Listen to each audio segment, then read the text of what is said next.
how do you install the APK files on your Android phone? So let me talk about it. And if this is your first time being here on Foxtecc, definitely subscribe so you don't miss videos and guides like this one. So the APK files are the file types which can be used to install an actual app, right? So obviously most people go to the Play Store and then download the apps right there, which is fine. That is the official way to do it.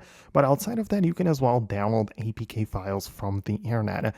These are going to be part of your file browser, so you can go to your file manager. On my Samsung phone, the default one is called My Files, but even if not, you can download other file browsers. For example, Google Files is an app which a lot of people use as well. But the point is that you get inside like that and you can scroll through your folders and files and find the APK one right there.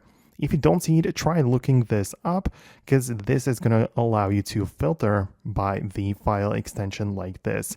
And as you can see, I have one APK file for an app. I can tap on it and you can see that I have a couple of ways to just install it, right? And there are some seemingly random apps, right? So I have like a file explorer, or for some reason I have even here the KineMaster app, which is basically a video editor. It's part of the apps which can be used to like open this file. But what you can see in here, that I can click on the package installer and it's gonna just like open it up like this. It might give you a pop-up asking you to give it permissions, right? Because you know it's a third-party like app sort of from the internet, so you have to be, out of security reasons, you have to like allow it, and then you will have the ability to install the APK file. So yes, obviously the safer way would be to go through the Play Store or even a Samsung store, whatever app store you have available, but you can most definitely install APK files like that. So I hope it helps.